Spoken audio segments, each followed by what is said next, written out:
Bonjour, mon nom est Slavika Bogdanov. Je suis coach de succès. Je suis aussi conférencière et surtout auteure. Publié déjà plus de 20 ouvrages et ça continue. Je me spécialise entre autres sur les lois du succès et la loi de l'attraction que je maîtrise vraiment bien et donc je l'enseigne aux autres. Alors, ceux qui me connaissent peu ou pas, ou qui viennent juste de me connaître, pensent que j'ai toujours été riche. D'ailleurs, j'ai reçu des compliments du style, bien oui, ça a été facile pour toi, ben oui, c'est évident, pour toi, c'est normal que tu aies réussi. Alors, beaucoup de gens pensent que je suis née avec la cuillère d'or dans la bouche ou que j'ai toujours vécu dans l'aise et c'est pour ça que maintenant ma vie est si merveilleuse et que je vis un rêve continuel. Eh bien, détrompez-vous, ça n'a pas été le cas. Au contraire, quand j'étais plus jeune, d'ailleurs jusqu'à très peu de temps, peut-être une dizaine d'années, eh bien les gens auraient pu dire que j'avais pas de chance. En plus, j'étais née un 13, alors beaucoup pouvaient s'imaginer que ma vie serait lamentable suite de désastres. Elle a commencé ainsi. J'ai eu beaucoup de défaites, peut-être plus de défaites que la plupart des gens, que la moyenne des gens. Alors, j'ai eu une enfance très difficile. Je vous épargne les détails, mais plus difficile que la moyenne.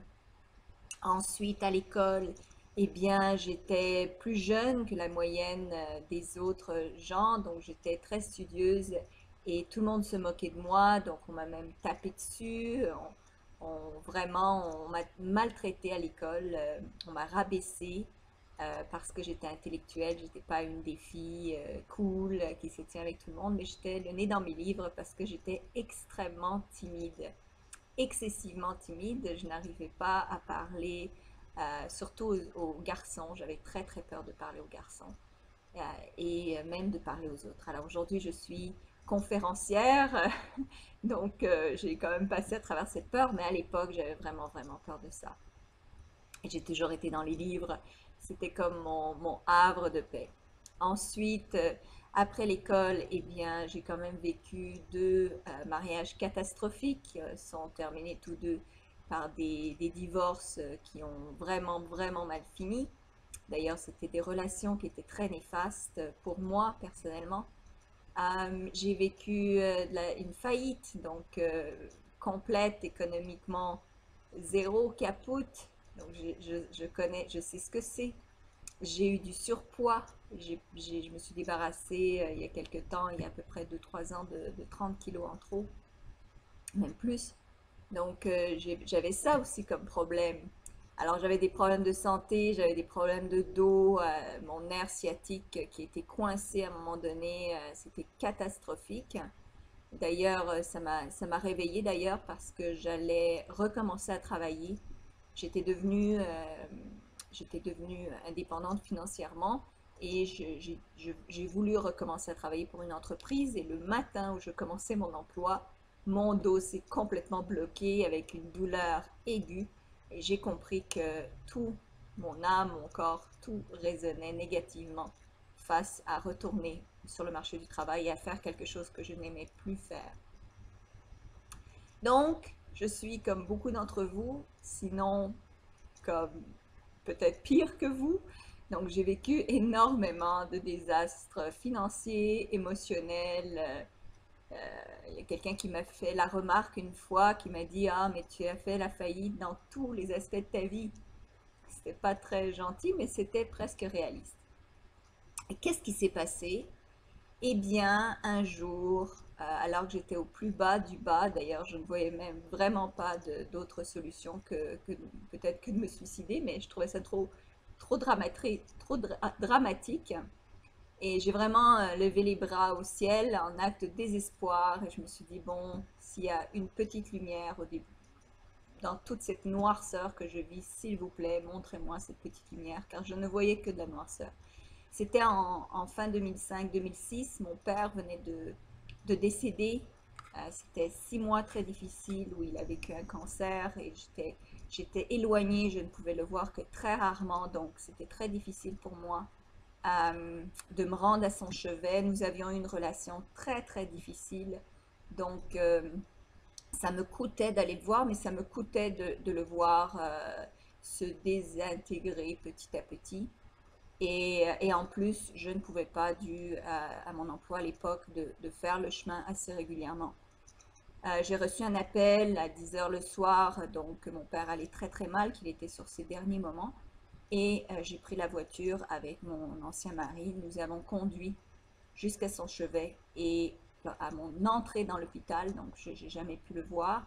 À mon entrée dans l'hôpital, j'ai reçu un appel qui me disait qu'il venait de mourir. Donc, j'ai même pas pu lui faire mes derniers adieux, ce qui était extrêmement choquant pour moi et extrêmement dur à vivre. Le lendemain, mon ex-mari décidait qu'il ne voulait pas rester dans cet environnement négatif, donc il me laissait avec ce deuil, ce qui m'a fait réaliser que notre vie, notre courte vie de couple marié était aussi terminée. Donc ça se suivait un mois plus tard avec notre séparation et un divorce. J'avais des problèmes de santé, je mangeais mal, je ne dormais pas, donc j'avais énormément d'autres problèmes de santé, du poids en surplus. Je n'avais pas d'argent, mon ex m'a laissé la maison que l'on avait achetée ensemble, donc je n'arrivais pas à faire les paiements toute seule. Donc vraiment, tout allait mal. J'étais mal dans tous les aspects de ma vie, c'est le moins qu'on puisse dire, et tout ce que je voyais, c'était un tourbillon négatif qui allait de plus en plus négativement. Et je ne voyais pas d'issue. Je ne voyais pas d'issue et je ne connaissais rien à la loi de l'attraction. Je ne savais rien au développement personnel. Je ne savais pas comment ça marche. J'avais eu des coups de chance par le passé, que j'avais attiré des bonnes choses dans ma vie, mais là, il semblait que tout allait mal. Et un jour, alors dans toute cette noirceur-là, un couple de gens âgés que je ne connais absolument pas a sonné à ma porte. Et quand j'ai ouvert, ils m'ont fait quelques remarques sur la beauté de la maison à l'extérieur et qu'ils voulaient rentrer me parler quelques instants. Donc je les ai invités. J'étais désespérée de toute façon. Pas vraiment, j'avais vraiment besoin de parler à quelqu'un, mais pas de parler de mes problèmes, juste de parler pour me changer les idées. Donc ils sont restés quelques instants, puis ils m'ont invité le lendemain à venir les voir, ce que j'ai fait. Et j'ai été voir leur maison, donc ils se sont assis, ils ont commencé à me parler et ils m'ont donné deux choses, ces gens-là, ces inconnus, qui ont changé ma vie pour toujours. Donc tout est toujours possible, même au moment le pire de votre vie, tout est toujours possible. Ça, je l'ai appris cette journée-là. Ils m'ont offert Le Secret, le film que tout le monde, beaucoup de gens, beaucoup d'entre vous ont vu. Et ils m'ont offert un livre qui s'appelle Millionaire Mind de Harv Eker, qui donnait en fait aux gens la possibilité de comprendre qu'est-ce qui se passe dans la tête d'un millionnaire et comment accéder à cet état de millionnaire.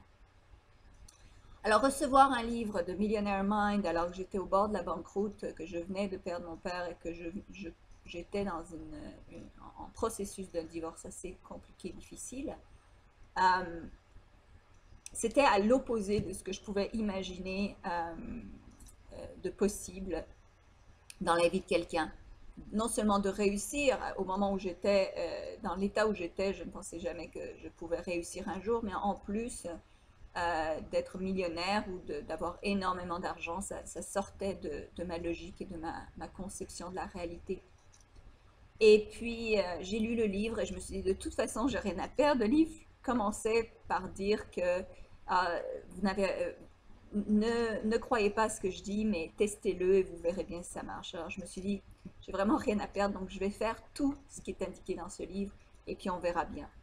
Donc, la première chose disait d'arrêter d'arrêter d'être dépendant de n'importe quel type de drogue. Moi, je fumais beaucoup à l'époque, donc j'ai laissé la cigarette cette journée-là et je n'ai pas retouché, donc j'ai vraiment arrêté de fumer. J'avais fumé pendant 20 ans, mais je me suis dit, s'il faut que je fasse des changements, je vais mettre tout mon effort pour changer parce que ça ne peut pas être pire que là où je suis. Tout ce qui pourrait être pire que là où je suis, c'est que je sois 6 pieds sous terre. Donc, je me suis mis à tout faire ce qu'il disait, j'ai écouté Le Secret et là, ça m'a vraiment intéressé à la loi de l'attraction. Je me suis dit, et si c'était vrai? Et si vraiment j'avais attiré tout ça dans ma vie? Et si j'étais responsable de tous mes problèmes? Et si ça me donnait le pouvoir d'être responsable de ma liberté financière, par exemple, ou euh, d'être riche, ou d'être en santé, ou d'être amoureuse, ou d'avoir de l'amour, d'avoir des voyages, d'avoir tout ce que je veux? Et si ça se pouvait vraiment, mon Dieu, qu'est-ce que ça serait comme différence dans ma vie? Et donc j'ai eu l'espoir et je me suis dit, pourquoi pas? Pourquoi pas essayer? Pourquoi pas mettre un effort et commencer à, à changer mes habitudes, mes pensées, ma façon d'agir. Et vraiment, je peux vous avouer qu'au départ, j'avais l'impression que j'avais besoin de tout changer. C'était choquant. J'avais l'impression que j'étais tellement dans l'obscurité que pour arriver quelque part, j'aurais besoin de complètement changer, complètement me transformer. Et au début, j'avais l'impression que c'était impossible, que je n'y arriverais jamais, que c'était trop loin de ma réalité, que c'était irréel, impossible, inimaginable, inconcevable, fou. Ça, c'était en 2006. Quelle joie aujourd'hui d'avoir suivi ces premiers conseils, car évidemment, je ne serais pas où je suis aujourd'hui. Et où vraiment, je peux vous dire que tout va bien. Mais alors là, tout va bien et de mieux en mieux et pour le mieux. Et je vis des miracles au quotidien. Alors, je peux vous dire que ça marche. Il y a des gens qui me demandent, mais est-ce que ça marche? Ça marche. Il y a des gens qui me demandent, mais est-ce que ça prend beaucoup d'efforts? Alors, je vais vous dire, plus vous voulez que ça marche, plus l'effort va être évident, mais en même temps, moins vous allez avoir l'impression que c'est un effort que vous mettez parce que c'est un effort à vous sortir de la crasse. Alors oui, c'est un effort, mais le, le jeu en veut tellement la chandelle que c'est un effort qui est tellement payant à la longue et de plus en plus payant dans tous les aspects de la vie que oui, il y a un effort à mettre, euh, mais d'un autre côté, qu'est-ce que vous voulez vraiment? Est-ce que vous voulez rester dans votre situation? Et dans ce cas-là, il n'y a pas d'effort. Restez là où vous êtes dans votre situation, que vous l'aimez ou que vous ne l'aimez pas. Ou bien, est-ce que vous voulez avoir une vie extraordinaire? Et là, je ne mens pas, je vous parle d'extraordinaire. Et là, vous mettez de plus en plus d'efforts, ou ça ne devient même plus de l'effort, car vous voyez à quel point les résultats sont probants. Et plus les résultats sont probants, plus vous voulez y mettre du vôtre, car c'est un cercle qui devient positif. Et, euh, et donc, vous voulez vous en sortir à tout prix, ou au moins à un prix qui est raisonnable. Moi, je vais vous dire que le prix en vaut vraiment la peine. Le prix du changement en vaut vraiment la peine. J'ai passé de 2006 à la septembre 2007 à complètement transformer la manière dont je pensais. Donc j'ai arrêté de fumer, j'ai commencé à utiliser toutes les lois du succès sur lesquelles je pouvais mettre la main et à les employer, donc à non seulement les lire, mais vraiment à les incorporer dans mon quotidien. J'en ai perdu quelques-unes, j'en prenais d'autres. Donc j'ai testé massivement. Je mangeais des livres sur le développement personnel. Tous les soirs, je passais des heures sur YouTube à regarder tout ce qui était possible et imaginable sur le développement personnel, à prendre des notes. Et un de mes rêves, évidemment, c'était de devenir libre financièrement le plus rapidement possible, car je ne voulais plus travailler pour autrui, c'était quelque chose qui me mangeait. Et je voulais avoir assez d'argent pour être tout simplement libre de mon temps. À mon avis, être libre de son temps, c'est la plus grande richesse parce qu'on fait tout ce qu'on aime tout le temps.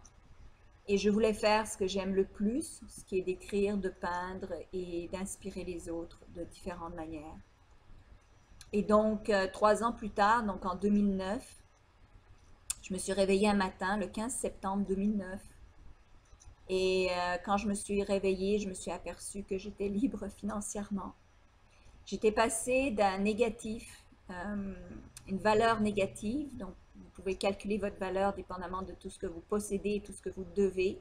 Donc j'avais une valeur négative personnelle de moins 150 000 dollars. Et au 15 septembre 2009, j'avais une valeur positive de plus de 250 000 dollars. Wow, quelle différence. Donc, j'avais créé, ce n'est pas de l'argent que vous avez en banque, c'est de la création financière grâce à des investissements immobiliers, etc., etc. J'avais créé 400 000 dollars en 3 ans. Si en janvier 2006, quand mon père est décédé, on m'avait dit ce qui m'arriverait, ce que j'arriverais à faire 3 ans plus tard, je me serais roulée par terre, j'aurais rigolé, j'en aurais pleuré d'ailleurs, j'aurais jamais cru. Euh, j'aurais, j'aurais insulté même peut-être les gens qui m'auraient dit ça en le traitant de fou. Euh, donc, vous qui me regardez aujourd'hui, je veux vous dire que tout est possible. Tout est possible. Il n'est jamais trop tard. Euh, tout rêve peut être réalisé. Vous pouvez atteindre tous les buts que vous désirez à tout moment de votre vie. Oui, ça prend de l'effort, ça prend une discipline. Il y a des clés à utiliser, certains aspects du développement, du succès, en fait, des méthodologies à employer pour avoir du succès. D'ailleurs, dans ces vidéos gratuites que je vous offre donc les 12 clés majeures qui ont fait que j'ai réussi, donc les 12 clés qui ont fonctionné. Et je veux les offrir, donc c'est un peu les 12 secrets qui ont fait en sorte que ça a marché pour moi. Et je sais que ces 12 clés marcheront pour vous. Et je veux vous les offrir. Donc, je veux vous dire que j'ai passé donc depuis 2006 tous mes moments à étudier les lois du succès, la loi de l'attraction, à pratiquer, à l'enseigner par la suite grâce à mon coaching, à, à, à l'exercer, à la développer, à la maîtriser, à la parfaire. Et maintenant, je peux dire que je suis un peu dans le style j'utilise plutôt les lois de manifestation, les lois de l'intention, pouvoir de l'intention. Donc, de pouvoir manifester son intention régulièrement de façon positive. Évidemment, quand on parle de la loi de l'attraction, on parle toujours d'avoir une intention positive face aux autres et face à soi-même. Donc, de ne jamais employer la loi de l'attraction pour nuire à autrui, pour essayer de plier la volonté d'autrui ou pour essayer de faire des gains qui mèneront les autres à des échecs. Donc, c'est vraiment dans la mentalité du gagnant-gagnant, car l'univers est positif et l'univers veut du bien. Alors, je sais que parfois c'est difficile à croire quand on entend toutes ces histoires de ah, j'ai réussi du jour au lendemain. C'est pas du jour au lendemain. D'ailleurs, plus vous êtes négatif dans votre vie, plus ça risque de vous prendre du temps, de redevenir complètement positif. Mais plus vous allez utiliser ma méthode de la loi de l'attraction sur Attractitude, plus je vais vous dire que vous allez y arriver. J'ai fait cette méthode-là vraiment, c'est de l'étape par étape, du jour par jour. J'ai facilité, je vous facilite la tâche sur Attractitude pour que vous sachiez exactement quoi faire à tel jour pour réussir. Vous n'avez plus besoin de réfléchir à savoir qu'est-ce que j'ai à faire aujourd'hui, quelle est ma liste de choses à faire. Je vous la fais pour vous exactement. Donc, c'est comme si j'avais mâché le travail du succès pour vous parce que je sais ce que je sais, je suis passée par là, je sais à quel point ça peut être difficile de croire, de s'imaginer que l'espoir existe encore. Je sais à quel point c'est dur de penser que c'est possible de réaliser ses rêves. Je suis passée par là, je suis passée par pire, et je peux vous dire que je suis revenue de loin, comme je vous ai dit. Donc, je vous souhaite le meilleur. Alors, je vous invite donc à suivre les 12 clés du succès et à les incorporer dans votre vie. Et plus que ça, je vous invite à acheter le produit Attractitude, la loi de l'attraction, tout savoir pour tout avoir. Car, comme je dis, j'ai mâché le travail pour vous, pour que vous ayez tous les outils possibles et imaginables en votre main. Et tout ce que vous avez à faire, c'est suivre la liste de choses à faire par jour pour aboutir à vos résultats. C'est aussi simple que ça. Beaucoup plus facile que ce que j'ai dû endurer pendant 1 an et demi. Alors, je vous souhaite le meilleur et j'espère avoir de vos commentaires, avoir de vos nouvelles. Ça me fait toujours chaud au cœur quand les gens me disent qu'ils ont employé Attractitude et qu'ils trouvent ça extraordinaire ce que j'ai mis dans ces leçons. Alors, je vous remercie d'avance de faire en sorte que vous réussissiez dans la vie car ça va embellir la vie de tous ceux qui vous entourent. Merci beaucoup.